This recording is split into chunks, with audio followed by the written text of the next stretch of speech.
Hi friends, welcome to Sarath సీటెడ్ channel. ఈరోజు మనం తెలంగాణకి సంబంధించినటువంటి 10th క్లాస్ ఫస్ట్ చాప్టర్లో గ్రామర్ పార్ట్ చూద్దాం. గ్రామర్ పార్ట్లో చూడండి, స్టార్టింగ్లో సొంత వాక్యాలు రాయండి అని ఉంది కదా. మనం ఫస్ట్ టాపిక్ సొంత వాక్యాలు రాయండి అనే దాని గురించి చూద్దాం. ఫస్ట్ చూడండి, ఇక్కడ పలికి లేదనుట. పలికి లేదనుట అంటే ఏంటి అంటే మాట ఇచ్చి లేదనటం అన్నమాట. దీనికి సొంత వాక్యం ఏ విధంగా రాయొచ్చు? మా వంశ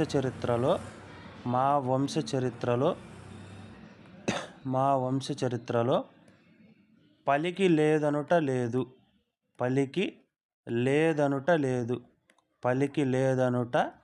లేదు. అంటే మా వంశ చరిత్రలో మాట ఇచ్చి తప్పడం అనేది లేదనమాట. అది ఫస్ట్ దానికి ఉదాహరణ. సెకండ్ దానికి చూడండి, కురుచగుట అంటే ఇది ఆంధ్రప్రదేశ్లో వాడతారనమాట. ఈ పదం వచ్చేసి కురచగుట అంటే మనం ఇంతకుముందు టైలర్ దగ్గర బట్టలు కుట్టించేవాళ్ళం కదా. ఆ బట్టలు కుట్టించినప్పుడు పొట్టిగా అయిపోతే దాన్ని కురచగుట అంటారనమాట. ఎగ్జాంపుల్ చూడండి, టైలర్ కుట్టిన బట్టలు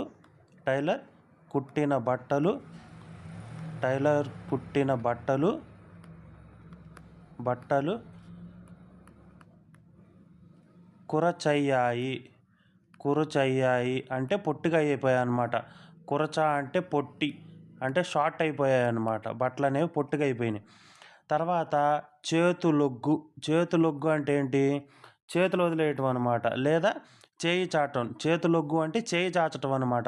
ఒకళ్ళ దగ్గర చేయి చాచటం అంటే ఏంటి? మనం మామూలుగా అడుక్కోవటం అంటున్నాం కదా. ఈ రోజుల్లో మనం ఒకరి దగ్గర చేయి చాచరాదు. లేదా మీకు ఇంకా ఎగ్జాంపుల్ కరెక్ట్గా చెప్తాను చూడండి, చేతులొగ్గి యాచించరాదు. చేతులొగ్గు యాచించరాదు లేదా చేతులొగ్గి యాచించరాదు అంటే మనం చేయి చాచి అడుక్కోరాదు అని చెప్పి దాని యొక్క అర్థం అనమాట. ఇప్పుడు మనకు ఆల్రెడీ పలికి లేదనుట అంటే మాట ఇచ్చి తప్పకూడదు అనమాట. మా వంశ చరిత్రలో పలికి లేదనుట లేదు. కురచగుట అంటే బట్టలు కురచయ్యాయి అంటే టైలర్ కుట్టిన బట్టలు కురచయ్యాయి అంటే పొట్టయిపోయాయి అనమాట. చేతులొగ్గు అంటే చేతులొగ్గి యాచించరాదు అంటే అడుక్కోరాదు అనమాట, ఎవరిని సహాయం అడగరాదు. తర్వాత సెకండ్ వన్ చూడండి, వ్యుత్పత్తార్థాలు అంటే తెలుసు కదా. నీరజభవుడు అంటే ఎవరు? నీరజభవుడు అంటే నీరజం అంటే ఏంటి? తామర అనమాట. తామర నుండి పుట్టినవాడు. తామర నుండి ఎవరు పుట్టారు? తామర నుండి పుట్టినవాడెవరు? బ్రహ్మ.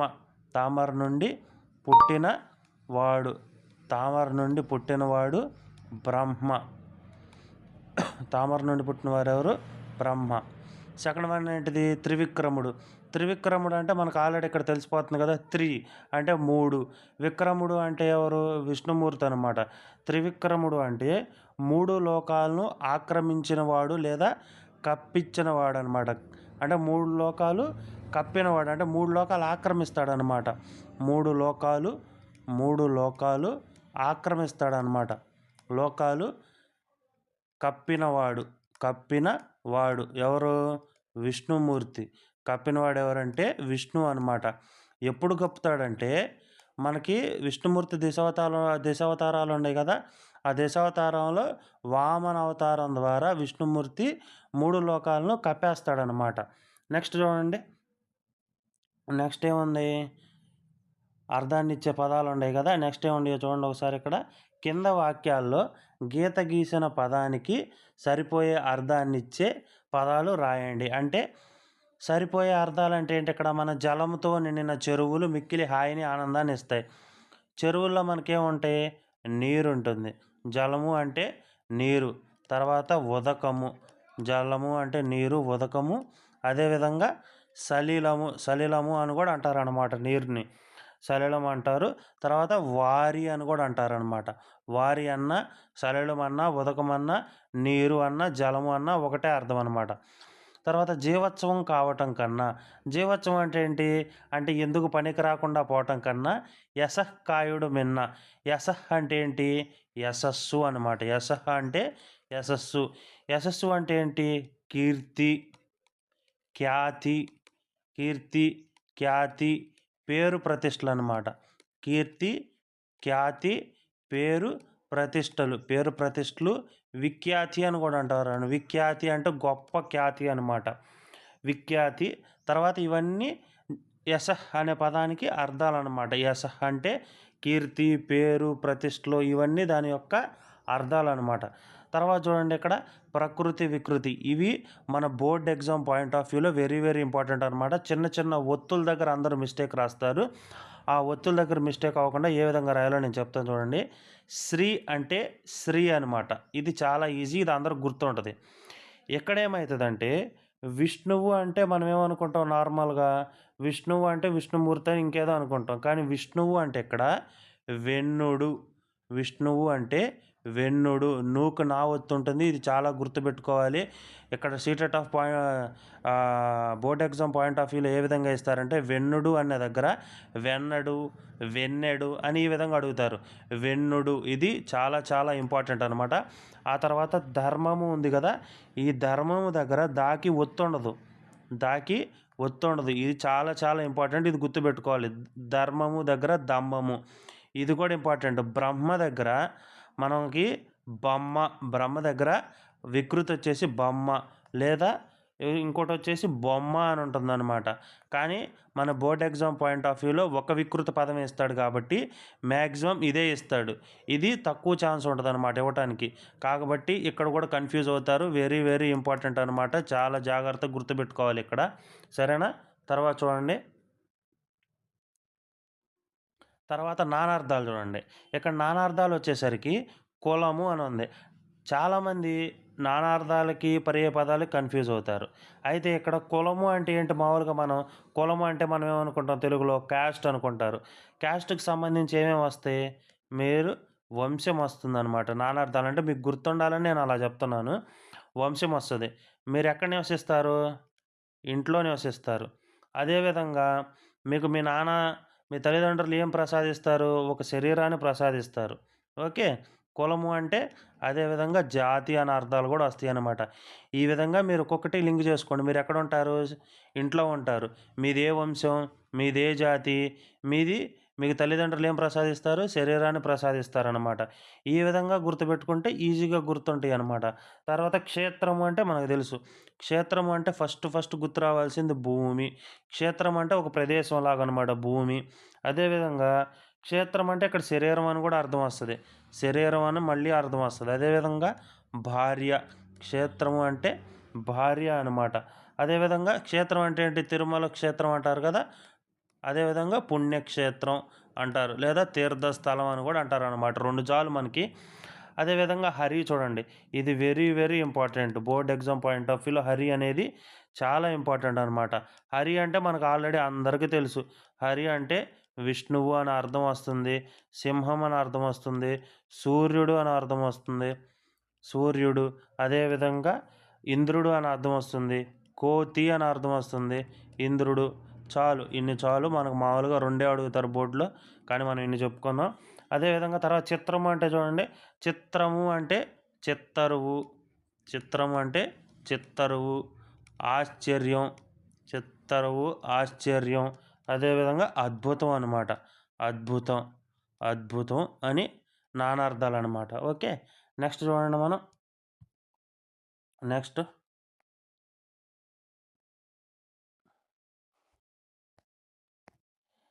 ఏమున్నాయి? మనకు సందులున్నాయి. ఈ సందుల్ని నేనేం చేస్తానంటే, ఈ సందుల్ని మనం ఇందులో యణాదేశ సంధి ఉంది. యణాదేశ సంధి ప్లస్ గుణసంధి ఉందనమాట. నేను ఫస్ట్ యణాదేశ సంధి అని చెప్పేసి ఆ తర్వాత గుణసంధి చెప్తాను చూడండి. ఇక్కడ మనకి అత్యద్భుతం ఉంది. అత్యద్భుతం అంటే మనం బోర్డ్ ఎగ్జామ్‌లో యణాదేశ అనేది ఏ విధంగా గుర్తుపెట్టాలంటే, యణాదేశ సంధి ప్రతి ఎగ్జాంపుల్‌లో 99% యా అనే అక్షరం వస్తుంది. యా అనే అక్షరం కానీ, యావత్తు కానీ 100% ఉంటుంది. దీని ద్వారా అది మనం యణాదేశ సంధిని గుర్తుపట్టొచ్చు. ఎందుకంటే చూడండి, ఇక్కడ అత్యద్భుతం ఉందా? యావత్తు ఉంది. అదేవిధంగా అణ్వాయుధం ఉందా? దీంట్లో యా ఉంది చూడండి. అదేవిధంగా ఇక్కడ అభ్యాగతులు అని ఉంది కదా! ఇది కూడా యణాదేశ సంధి అనమాట. ఈ 3 యణాదేశ సంధి. అయితే ఇక్కడ యణాదేశ సంధి సూత్రం ఏంటి? ఈ ఊరులకు అసవర్ణమైన అచ్చులు. అసవర్ణ అచ్చులు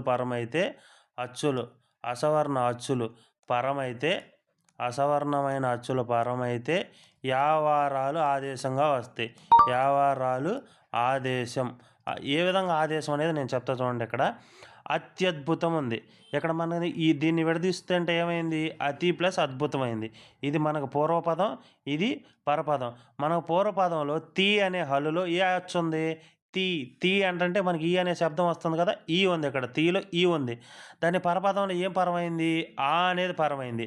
ఇక్కడ అసవర్ణం అంటే పూర్వపదంలో ఏ అక్షరం వస్తుందో ఇక్కడ ఆ అక్షరం రాదనమాట. ఇక్కడ లెఫ్ట్ సైడ్లో ఉన్నటువంటి అక్షరం రైట్ సైడ్లో రాదు. రాకుండా మనకి ఇక్కడ కనుక ఈ ఉందనుకోండి, అప్పుడు ఏం పరం అవ్వాలి? ఈకి యాపరం అవ్వాలన్నమాట. ఈకి యాపరం అవుద్ది అనమాట. ఊకి వాపరం అయింది, రూకి రాపరం అయింది అనమాట. ఈ విధంగా యావారాలు అనేవి వస్తాయి. నేను ఎగ్జాంపుల్ ఇక్కడ చూడండి. అత్యద్భుతం అని ఉంది కదా, అతి ప్లస్ అద్భుతం ఈక్వల్ టు ఎనాదేశంది. మీకు ఇక్కడ రాసి చూపిస్తాను చూడండి. అభ్యాగతులు అని ఉంది. అభ్యాగతుల్లో అభి ప్లస్ ఆగతులు, అభి ప్లస్ ఆగతులు. దీన్ని ఈ విధంగా ఇక్కడ తీసుకుంటాం. ఇక్కడ మనకి బిలో ఏముంది? ఈ ఉంది. కానీ ఇక్కడ ఏమొచ్చింది? ఆకు దీర్ఘమిస్తే ఆ ఉంది. ఇక్కడ సవర్ణమైన అచ్చు ఉందా? సవర్ణం అంటే సమానం అనమాట. ఇక్కడ సమానమైన అచ్చు లేదు, అసవర్ణం అచ్చు ఉంది. అంటే ఇక్కడ ఈ వచ్చింది, ఇక్కడ ఆ వచ్చింది. మనకు సూత్రం ఏంటి? ఇక్కడ ఈ కానీ వా కానీ తర్వాత రూ కానీ వస్తే ఇక్కడ ఈ వచ్చినప్పుడు ఇక్కడ ఏం రావాలని చెప్పాను? యా రావాలని చెప్పాను. ఆల్రెడీ ఇక్కడ మనకి బి ఉంది. ఇక్కడ చూడండి, బి ప్లస్ యా ఏమైద్ది? బి ప్లస్ యా ఏమైద్ది? బ్యా అయిద్ది. అప్పుడు మనకు ఆటోమేటిక్గా ఇక్కడ పరపదంలో ఏముంది చూడండి, ఆకు దీర్ఘమిస్తే ఆ అని ఉంది. ఇక్కడ ఆల్రెడీ మనకు బ్యా వచ్చింది. బ్యా ప్లస్ ఆ ఏమైద్ది? బ్యాకు దీర్ఘమిస్తే బ్యా. ఆ విధంగా అభ్యాగతులు అని ఏర్పడుతుందన్నమాట. అర్థమవుతుందా? ఇంకోటి చూడండి, అణ్వాయుధాలు అని ఉంది కదా, ఇది కూడా అంతే. అణ్వాయుధాలు అంటే అణు ప్లస్ ఆయుధాలు, అణు ప్లస్ ఆయుధాలు. దీన్ని ఏ విధంగా రాస్తాం చూడండి. ఇక్కడ ఏముంది? నూలో ఊ ఉంది, ఇక్కడ ఏముంది? ఆ ఉంది. మనకు ఊ వచ్చినప్పుడు ఏం రావాలని చెప్పాను? వా రావాలని చెప్పాను. ఇక్కడ న్ ప్లస్ వా ఏమైద్ది? వా అయిద్ది. మనకి ఇక్కడ ఏ అక్షరం ఉంది? ఆకు దీర్ఘమిస్తే ఆ ఉంది. అప్పుడు చూడండి, వా ప్లస్ ఆకు దీర్ఘమిస్తే వా ఏమైద్ది? ఆకు దీర్ఘమిస్తే వా అయిద్ది. అప్పుడు మనం పూర్తి పేరు రాస్తే అణ్వాయుధాలు. ఈ విధంగా ఎణాదేశాన్ని అనేది ఏర్పడుతుందన్నమాట. ఇప్పుడు గుణసంధి చూడండి. ఒకసారి ఇప్పుడు నేను రాశాను కదా, ఇక్కడ ఖాళీ లేదు గుణసంధి ఎక్స్ప్లెయిన్ చేయడానికి. కాబట్టి నేను ఎరేజ్ చేస్తాను. ఒకసారి ఎరేజ్ చేసి నేను మళ్ళీ ఇక్కడ రాస్తాను చూడండి. ఇదంతా ఎరేజ్ చేస్తున్నాను. ఎరేజ్ చేసి గుణసంధి రాస్తాను. గుణసంధి సూత్రం ఏంటి మనకి? గుణసంధి సూత్రం చూడండి. గుణసంధి సూత్రం వచ్చేసి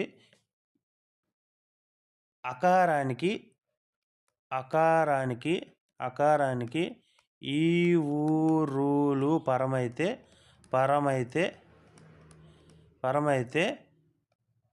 ఏఓఆర్ ఏకాదేశమగును.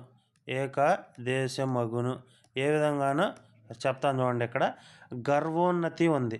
దీన్ని ఏ విధంగా తీసుకుంటామంటే మనం గర్వోన్నతిని గర్వ ప్లస్ ఉన్నతి. ఇది పూర్వపదం, ఇది పరపదం. గర్వాలో ఏ అచ్చు ఉంది? ఆ అనే అచ్చు ఉంది. ఇక్కడ చూడండి, మనం అకారానికి ఏమేమి రావాలి? ఈ ఊరులు రావాలి. ఇక్కడ ఊ వచ్చిందా లేదా? ఇక్కడ ఊ వస్తే ఏం రావాలి? అప్పుడు ఏమవుతుందంటే అకారం పరమైంది. దానికి ఏముంది? ఈ ఉంది. ఈ ఉంటే ఊ ఉంటే రూ ఉంటే ఏమొస్తుంది చూడండి, ఏ ఓ ఆర్ వస్తాయి అన్నమాట. ఇక్కడ మనకు లెఫ్ట్ సైడు ఆ అనేది వచ్చింది. ఓకే, దానికి రైట్ సైడ్ ఏం పరమైంది? ఊ పరమైంది. ఊ పరమైతే ఏం రావాలి? ఓ రావాలి. అప్పుడు చూడండి, ఇక్కడ గర్వ ప్లస్ ఓ ఏమైద్ది? గర్వో అయిద్ది. ఆల్రెడీ మనకి ఇక్కడ పరపదంలో ఉన్నతి ఉంది కాబట్టి గర్వోన్నతి. ఈ విధంగా గుణసంధి అనేది ఏర్పడిద్ది అనమాట. తర్వాత ఇక్కడ చూడండి, రంతిదేవుడు వదాన్యోత్తముడు అంటే దాన్ని ఏ విధంగా తీసుకుంటాం మనం? వదాన్య ప్లస్ ఉత్తముడు. ఈ విధంగా తీసుకుంటాం అన్నమాట. ఈ విధంగా తీసుకుని ఇది పూర్వపదం, ఇది పరపదం. పూర్వపదంలో మనకేముంది? న్యా అంటే ఇక్కడ ఆ అనే అక్షరం పలుకుతుంది. ఆ అనే అక్షరానికి ఏం పరమైంది? ఊ పరమైంది. ఇక్కడ మనకు ఆ అనేది వచ్చింది లెఫ్ట్ సైడు. ఆ తర్వాత రైట్ సైడ్ ఏమొచ్చింది దానికి? ఊ అనేది వచ్చింది. ఊ వస్తే ఏం రావాలి? ఓ రావాలి. అప్పుడు ఇక్కడ చూడండి వదాన్య ఉంది ఆల్రెడీ. వదాన్య ఉంది. వదాన్య ప్లస్ ఓ ఏమైద్ది? వదాన్యో. వదాన్యో. తర్వాత పరపదం అంటే ఇక్కడ ఆల్రెడీ ఉత్తముడు ఉంది. వదాన్యోత్తముడు. వదాన్యోత్తముడు. ఈ విధంగా మనకు గుణసంధి అనేది ఏర్పడుతుందన్నమాట. ఓకే.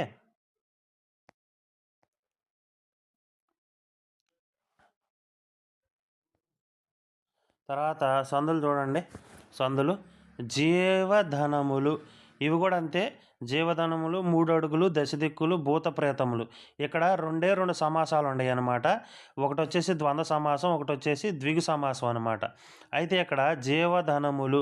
జీవధనములు అంటే ఇక్కడ జీవధనములు 2 పదాలు కనపడుతున్నాయి మీకు. 2 పదాలు కనపడుతున్నాయి కాబట్టి జీవమును, జీవమును, జీవమును, ధనమును, జీవమును, ధనమును 2 పదాలుంటే ఏమొచ్చేస్తుంది? ద్వంద్వ సమాసం అన్నమాట. ఇది ద్వంద్వ సమాసం. ద్వంద్వ సమాసం అంటే 2 కన్నా ఎక్కువ పదాలుంటే దాన్ని, 1 కన్నా ఎక్కువ పదాలుంటే దాన్ని ద్వంద్వ సమాసం అంటారన్నమాట. జీవధనమును. తర్వాత చూడండి భూత ప్రేతములు. ఇక్కడ కూడా 2 పదాలు కనపడతాయి మనకి. భూతమును అదేవిధంగా ప్రేతములు. భూతమును మరియు ప్రేతములు. ఓకే. భూతములు మరియు ప్రేతములు అన్నమాట. ఇదేమవుతుంది? ఇది కూడా 2 పదాలు ఉన్నాయి కాబట్టి ద్వంద్వ సమాసం అన్నమాట. ఇక్కడ చూడండి 3 అడుగులు. 3 అంటే మనకి నెంబర్ కనపడుతుంది ఇక్కడ. దశ దిక్కులు. దశ అంటే ఏం కనపడుతుంది? 10 కనపడుతుంది. దశ అంటే 10. మనకి ఎప్పుడైతే ఒక పదంలో నెంబర్ అనేది కనపడుతుందో అది ఆటోమేటిక్గా ఏమవుతుంది? ద్విగు సమాసం అవుతుంది అనమాట. ద్విగు సమాసం అవుతుంది. ఏ విధంగానో నేను విగ్రహ వాక్యం రాస్తాను చూడండి. ఇక్కడ 3 అడుగులు అని ఉంది. 3 అడుగులు అంటే 3 అను సంఖ్య గల అడుగులు. 3 అను సంఖ్య గల అడుగులు. 3 అను సంఖ్య గల అడుగులు అన్నమాట. సంఖ్యావాచక దిగు అంటే పూర్వపదంలో, ఇది పూర్వపదం, ఇది పరపదం. ఈ పూర్వపదంలో ఈ హాఫ్ పదం 3 అనే నెంబర్ ఉంది కదా, ఈ 3 అనే నెంబర్ని పరపదం అంటారనమాట. పూర్వపదంలో సంఖ్యను కనుక తెలియజేస్తే అది ద్విగు సమాసం అంటారు. దశ దిక్కులు. దశ అను సంఖ్య గల దిక్కులు. 10 అను సంఖ్య గల దిక్కులు అనమాట. ఇక్కడ 10 అని వచ్చింది. 10 అను సంఖ్య గల దిక్కులు.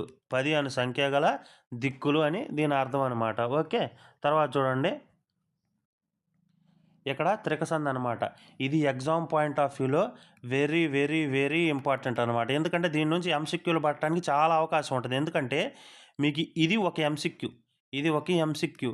ఎందుకంటే త్రికం అనగా అంటాడు. త్రికం అనగా ఆ, ఈ, ఏ ఈ 3 అక్షరాలని త్రికాలు అంటారు. అర్థమవుతుందా? ఈ త్రికసంధికి 3 సూత్రాలు ఉంటాయి.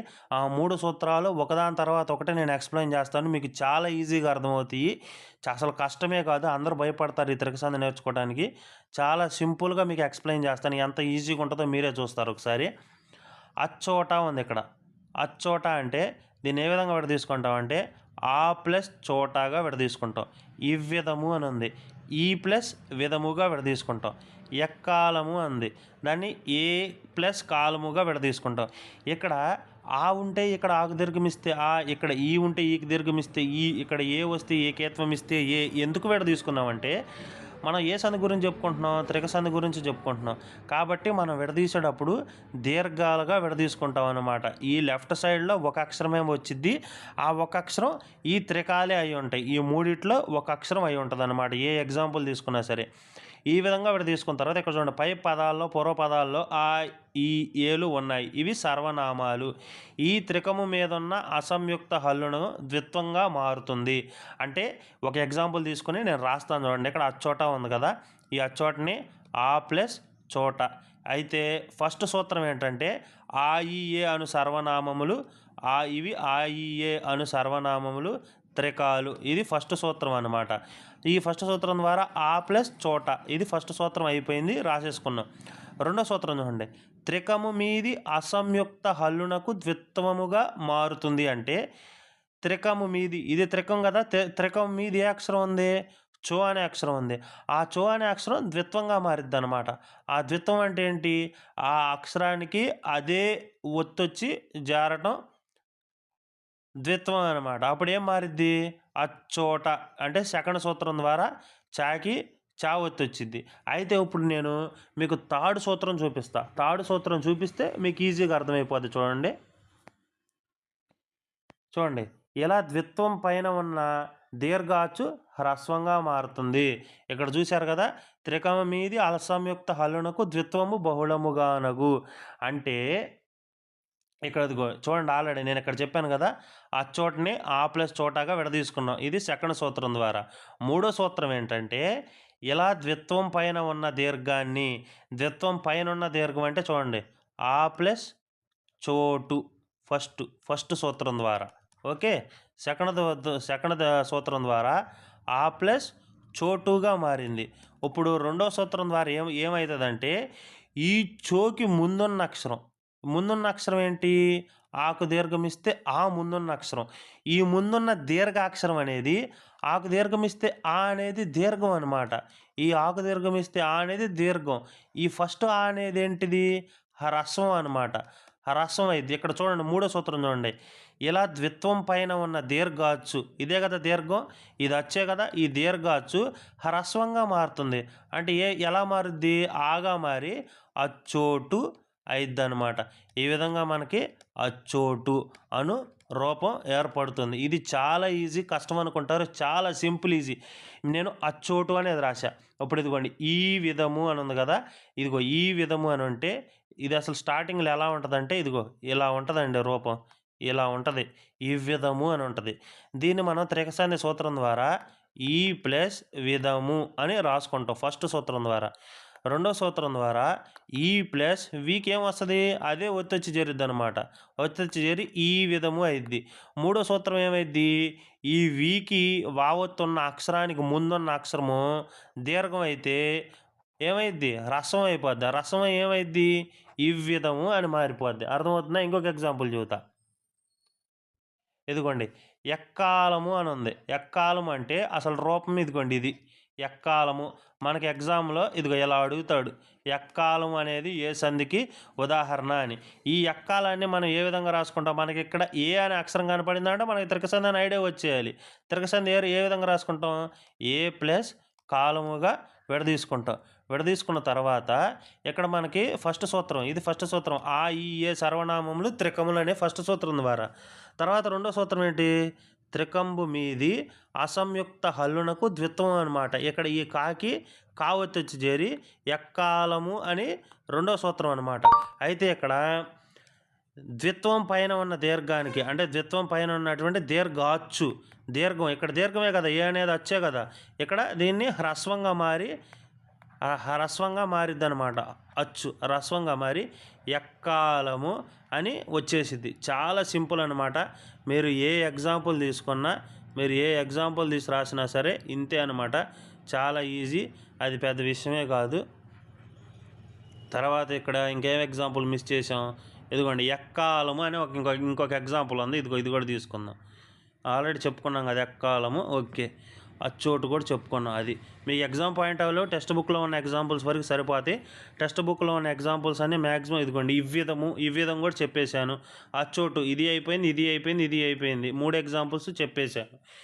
ఈ విధంగా తెలుగు గ్రామర్ అనేది బోర్డ్ ఎగ్జామ్ పాయింట్ ఆఫ్ వ్యూలో ఎంసీక్యూలో చాలా ఇంపార్టెంట్ అనమాట. ఈ రోజు నుంచి అంటే మ్యాక్సిమం మీకు నెక్స్ట్ 2027 బోర్డ్ ఎగ్జామ్స్ వచ్చేసరికి 10th క్లాసు ప్రతి టాపిక్ మీకు లాస్ట్లో ఉన్నటువంటి గ్రామరు డీటెయిల్గా ఎక్స్ప్లెయిన్ చేయడం జరుగుతుందన్నమాట. Thank you for watching our channel. Thank you. Please subscribe our channel and support us.